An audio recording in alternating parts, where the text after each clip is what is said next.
to implement policies that might harm the other, increase protectionism in our case, and divesting from American assets in China's case. The meeting between Presidents Obama and Hu at the G20 summit in London earlier this month, I think, was an important signal to the world that both the United States and China realize they cannot solve these economic problems separately, but must work together, leading many to dub the meeting the G2. Navigating this economic crisis is one of the range of areas in which the U.S. and a rising China must cooperate. China's rapid economic development has spawned horrendous environmental degradation, contaminated water, air pollution that is so bad in Beijing that it is the equivalent, apparently, of smoking 3 packs of cigarettes a day, and desertification that is turning much of China's interior into a dust bowl.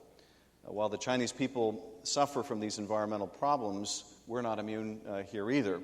On a typical day in my district and much of Los Angeles, 15% of the particulate matter in the air that we breathe has come across the Pacific from China. And believe me, we create enough pollution of our own in Los Angeles without importing it. As a resource-poor country, China must seek raw materials for its factories elsewhere to meet its needs. Much of the metals, minerals, and other materials China needs come from Africa, Asia, and South America. China, which for so long had been content to wait for foreigners to come to the Middle Kingdom, has now become a nation with economic and trade interests in every corner of the globe. With these interests have come responsibility, and China has begun to take much more seriously its role as a global power. Whether China continues its rise peacefully will do much to determine the global architecture of the 21st century. And on this score, my sense is the signals are still somewhat mixed. On the one hand, Chinese naval vessels are patrolling off the Somali coast in a multinational effort to halt a wave of pirate attacks there. And on the other, PLA Navy vessels last month harassed an unarmed U.S. Navy surveillance vessel operating in international waters. On the one hand, China's role as a host and facilitator of the six-party process that is intended to lead to the dismantling of North Korea's nuclear program has been an important contribution by China to regional and global security. And on the other, while the U.S. and much of the rest of the world have sought Chinese assistance at the UN to tighten sanctions against the government of Sudan in response to the ongoing genocide in Darfur, China has been reluctant to support many of these efforts. While China's support for a strict adherence to the doctrine of non-interference in the internal affairs of sovereign states is very understandable in light of China's relationship with European powers in the 19th and 20th centuries, it is a different situation now. It is a major power in the 21st century.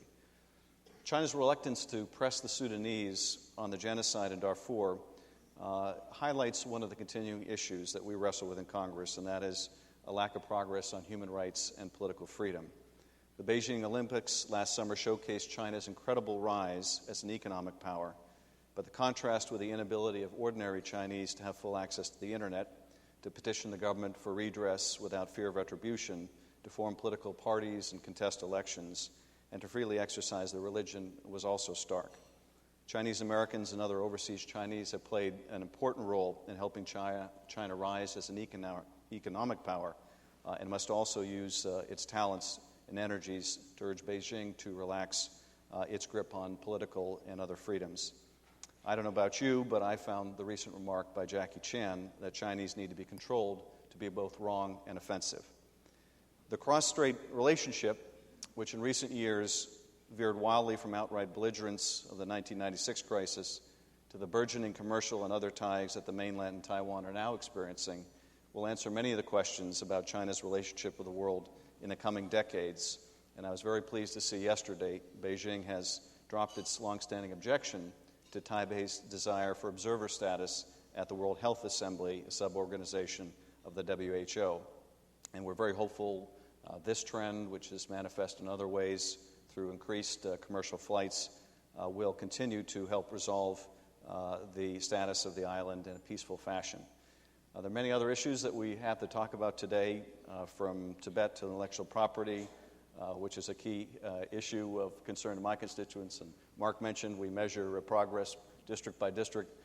In my district, which is the home of the entertainment industry, there are very strong concerns about intellectual property protections in China and the enforcement problems that we're confronting there, as well as the access to markets for American films. I used to, in a small digression, used to be able to brag that my hometown industry, the entertainment industry, had a positive balance of trade with every nation on earth, and no American industry could say that. But in certain years, that's no longer true, and the exception is China. When China has a big film like Hidden Dragon, I always get it wrong, Crouching Tiger, Hidden Dragon, in those years, the balance of trade, even in this industry, China runs a surplus. Part of that is due to a lack of access of American films and American DVDs, as well as the pirating problem in China.